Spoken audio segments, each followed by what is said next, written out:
2025ஆம் ஆண்டு மேசராசிக்காரங்க எப்படி இருக்குன்னு பார்த்துடலாம். குடும்பத்தின் மேல ரொம்ப அன்பா அக்கறையுடன் இருக்கக்கூடியவர்கள். அதனால பார்த்தீங்கன்னா நிறைய பேருக்கு இவங்களை பிடிக்காது. ஏன்னா அக்கறை இருக்கும்போது என்ன ஒரு கோபம் இருக்கும் இன்னொருத்தருக்கு மேல.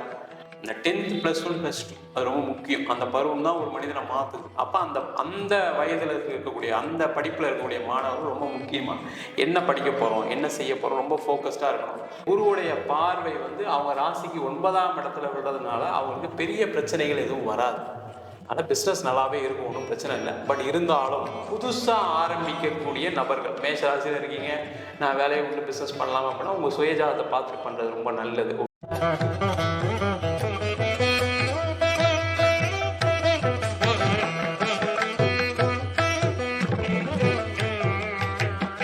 வீனஸ் பக்தி நேயர்கள் அனைவருக்கும் வணக்கம். என் பெயர் அரவிந்த் சாமிநாதன், ஜோதிடர். இன்று என்னுடைய குருஜி திரு டாக்டர் வீனஸ் பாலாஜி ஐயா சார் இருக்காங்க. வணக்கம். வணக்கம் சார். வணக்கம் அரவிந்த், எப்படி இருக்கீங்க? நல்லா இருக்கேன். எப்படி இருக்கீங்க சார்? சூப்பராக. புது வருஷம் வருது 2025. ஸோ 12 ராசிக்கு பலன்கள் பார்த்துடலாம். ஸோ முதலாவதாக 2025ஆம் ஆண்டு மேசராசிக்காரங்க எப்படி இருக்குன்னு பார்த்துடலாம். ஸோ மேசராசியோட ஜென்ரல் கேரக்டர் எப்படின்னு நீங்கள் சொல்லியிருக்கேன் சார்.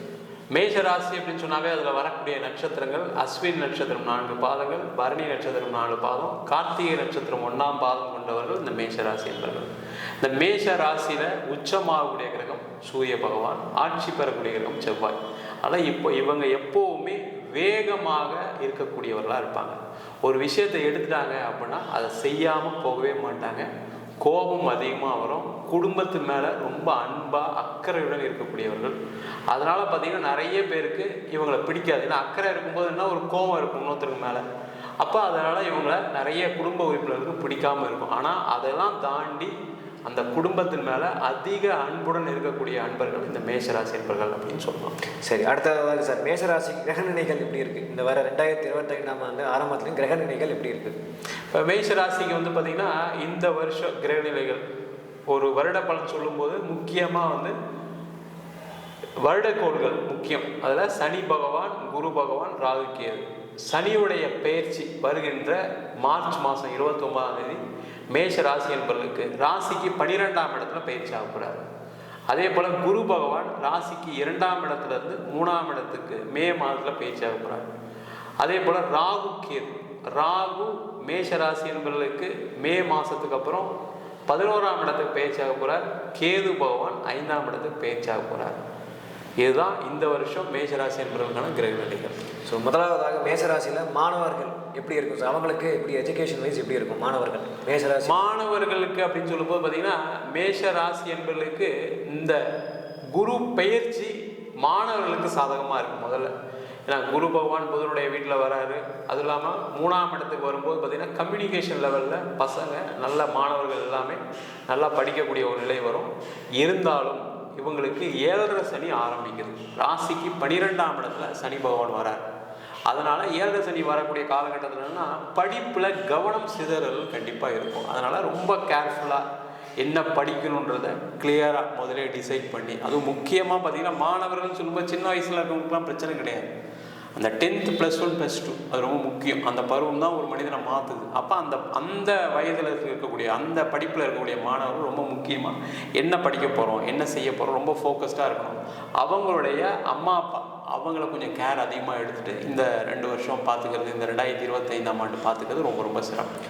சார் மேஷராசியில் அப்ராட் ஸ்டடீஸ் போகிற மாணவர்களுக்கு எப்படி இருக்கும்? ஸ்டூடெண்ட்ஸ்க்கு எப்படி இருக்கும் சார்? மேஷ ராசியில் இருக்கக்கூடிய வெளிநாடு செல்லக்கூடிய மாணவர்கள் முக்கியமாக பார்த்திங்கன்னா ராசிக்கு 12ஆம் இடத்துல சனி பகவான் வராது. முதல்ல அது நீர் வீடாக இருக்கிறதுனால வெளிநாடு போய் படிக்கிறதுக்கான வாய்ப்புகள் நிறைய வரும்.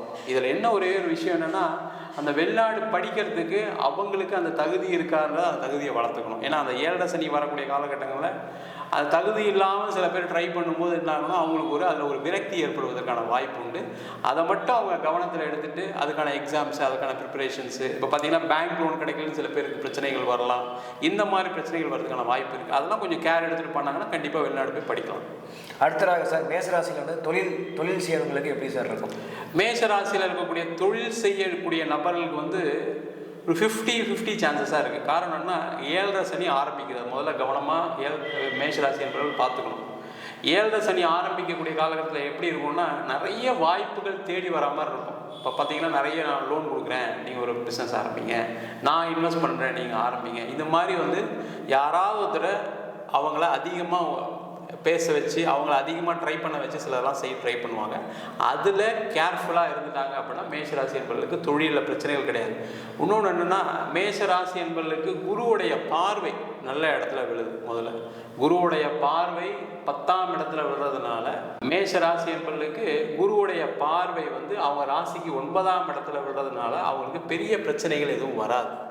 ஆனால் பிஸ்னஸ் நல்லாவே இருக்கும், ஒன்றும் பிரச்சனை இல்லை. பட் இருந்தாலும் புதுசாக ஆரம்பிக்கக்கூடிய நபர்கள், மேஷராசியில் இருக்கீங்க, நான் வேலையை விட்டு பிஸ்னஸ் பண்ணலாம் அப்படின்னா உங்கள் சுயஜாதத்தை பார்த்துட்டு பண்ணுறது ரொம்ப நல்லது ஒன்று. அதே போல் மேஷராசியில் இருக்கவங்க அதிக இன்வெஸ்ட்மெண்ட்டுக்கு போகக்கூடாது. கடன் வாங்கி இன்வெஸ்ட்மெண்ட் பண்ணுறேன், எனக்கு 6 மாதத்தில் ரிட்டர்ன் வரணும், 1 வருஷத்தில் ரிட்டர்ன் வரணும்னு சொல்கிறது இந்த வருஷம் நடக்காது. கொஞ்சம் டைம் எடுத்துகிட்டு அவங்க ட்ரை பண்ணாங்கன்னா நல்லாவே சிறப்பாக பிஸ்னஸ் பண்ண முடியும் அவங்களால. அடுத்ததாக வேலை செய்வர்கள் சார், ஒர்க்கர்ஸ் எப்படி? வேலை செய்யக்கூடியவர்களுக்கு கண்டிப்பாக சிறப்பாக இருக்குது, வேலை மாற்றம் கண்டிப்பாக உண்டு. ஆனால் அதிகமான முயற்சிகள் எடுக்கணும். ஏன்னா குரு பகவான் 3ஆம் இடத்துக்கு போகிறாரு, அதனால் அதிக முயற்சிகள் எடுத்தாங்கன்னா கண்டிப்பாக வேலை மாற்றம் வரும். அதே போல் திருப்பியும் மேஷராசி என்பவர்களுக்கு ஒரு காஷன் இருக்குது. அவங்களுக்கு 7.5 சனி ஆரம்பிக்கிறதுனால இருக்கிற வேலையை நல்ல கவனமாக பார்த்துக்கிறது ரொம்ப ரொம்ப நல்லது. ஏன்னா அந்த இருக்கிற வேலையில் இடைஞ்சல்கள் வரும். அதனால் என்ன பண்ணுவாங்க, நம்ம வந்து வேலையை விட்டுட்டு வேறு வேலை ட்ரை பண்ணலாம் அப்படின்னு சொல்லக்கூடியவர்களுக்கு கண்டிப்பாக பிரச்சனை இருக்குது. ரொம்ப ரொம்ப கேர்ஃபுல்லாக நம்ம இருக்கிற வேலையை வச்சுக்கிட்டு வேறு வேலை தேடிட்டு போகிறது ரொம்ப ரொம்ப நல்லது. இல்லைன்னா கண்டிப்பாக பிரச்சனைகள் வரும்.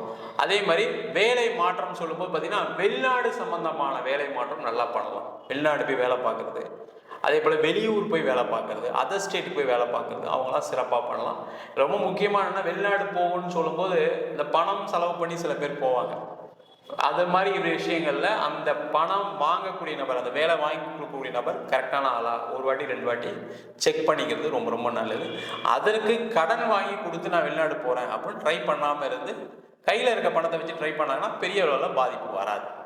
அடுத்ததாக சார், அரசு வேலை செய்பவர்களுக்கு எப்படி இருக்கும்? மேஷராசியில் இருக்கிற அரசு ஊழியர்களுக்கு எப்படி இருக்கும்? மேஷராசி என்பவர்களுக்கு அரசாங்க வேலை, அரசு வேலை தேடக்கூடிய நபர்களுக்கு நல்லாவே இருக்குது. ஏன்னா குரு வந்து முயற்சி ஸ்தானத்தில் போய் இருக்கார். அந்த முயற்சி ஸ்தானத்தில் இருக்கும்போது 2வது குரு வந்து எப்பவுமே வந்து ஒரு கௌரவமான வேலையை கொடுக்கக்கூடியவர். அந்த கௌரவம் சொல்லக்கூடிய 9ஆம் இடத்தையே பார்க்குறார் ராசிக்கு. 7ஆம் பார்வையாக பார்க்கும்போது என்னன்னு கேட்டிங்கன்னா அவங்களுக்கு கண்டிப்பாக ஒரு அரசாங்க வேலை கிடைப்பதற்கான வாய்ப்புகள் நிறைய இருக்குது. அது மட்டும் இல்லாமல் அரசாங்க வேலையில் இருக்கக்கூடிய நபர்களுக்கு ஒரு ப்ரொமோஷன் வரதுக்கான சான்சஸ் இருக்குது. அவங்க எதிர்பார்த்த இடத்துக்கான டிரான்ஸ்ஃபர் வரதுக்கான சான்சஸும் கண்டிப்பாக இந்த 2025ஆம் ஆண்டில் இருக்குது. அடுத்ததாக சார், திருமணம் பார்த்துட்டு இருப்பாங்க மேஷராசிக்காரங்க, திருமணம் பார்க்குறவங்களுக்கு எப்படி சார் இருக்கும்? திருமணம் சார்ந்த விஷயத்தில் கொஞ்சம் கவனமாக இருக்கணும். 7.5 சனி ஆரம்பிக்குது. அதே போல் ராசிக்கு 3ஆம் இடத்துல குரு பகவான் பெயர்ச்சியாளர், அவருடைய பார்வை 5ஆம் பார்வையாக ராசிக்கு 7ஆம் இடத்துல விழுது. அதனால் பார்த்தீங்கன்னா அவங்களுக்கு நிறைய வாய்ப்புகள் வரும். இருந்தாலும் அந்த 7.5 சனி இருக்கிறதுனால கொஞ்சம் அதிகமாக கேர் எடுத்து ஒரு ஜாதகம் வருது அப்படின்னா அவங்க அந்த ஜாதகத்தை கரெக்டாக அனலைஸ் பண்ணி பொருத்தம்லாம் கரெக்டாக பார்த்து அதேமாரி அந்த ஃபேமிலி பேக்ரவுண்ட்லாம் பண்ணி திருமணம் செஞ்சுக்கிறது ரொம்ப ரொம்ப நல்லது. ஏன்னா குருவுடைய பார்வை சிறப்பாக இருக்குது, அந்த டவுட்மே கிடையாது. ஏன்னா 7ஆம் இடத்த குரு பார்க்கறது ஒரு சிறப்பான விஷயம் ஒன்று. 2வது பாக்கியஸ்தானத்தை 9ஆம் இடத்தையும் குரு பார்க்குறாரு. அதேமாதிரி 9ஆம் பார்வையை 11ஆம் வீட்டையும் பார்க்குறாரு. நல்லா தான் இருக்கும். பட் அந்த சனியுடைய பயிற்சி சிறப்பாக இல்லை அவங்களுக்கு. அதனால் அதை மட்டும் கொஞ்சம் கேர் எடுத்துட்டாங்கன்னா எந்த பிரச்சனையும் வராது. கடைசியாக குழந்தை பேர், சில்ட்ரன், குழந்தை பேர் இருக்கிறவங்களுக்கு எப்படி சார் இருக்கும் மேஷராசிக்காரங்களுக்கு? கண்டிப்பாக நல்லா இருக்க போகுது. காரணம் என்னென்னா மேஷராசி என்பவர்களுக்கு 5ஆம் இடத்துல கேது வராது.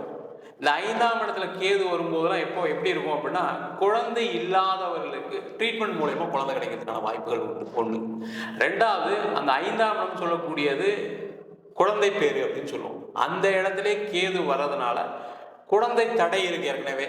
அவங்கெல்லாம் வந்து காளஹஸ்தி போய் வழிபாடு பண்ணுறது, சஷ்டி விரதம் இருக்கிறது, அந்த மாதிரிலாம் இருந்தாங்கன்னா இயற்கையாகவும் செயற்கையாகவும் குழந்தை பிறக்கிறதுக்கான வாய்ப்புகள் நிறைய. ஓகே, கடைசியாக சார் மேஷராசிக்காரங்களுக்கு பரிகாரம் சொல்லியிருக்கேன். வழிபாடு எந்த தெய்வ வழிபாடு இருந்தால் நல்லா இருக்கும்? கண்டிப்பாக மேஷராசி என்பவர்களுக்கு மற்ற கிரகங்களெல்லாம் நல்லா இருக்குது, அது எந்த டவுட்டுமே கிடையாது. மெயினாக வந்து பார்த்திங்கன்னா மேஷராசி என்பவர்களுக்கு சனி பகவான் மட்டும்தான் 12ஆம் இடத்துக்கு வரார். அதனால் சனி பகவானுடைய பிரார்த்தனை ரொம்ப முக்கியம்.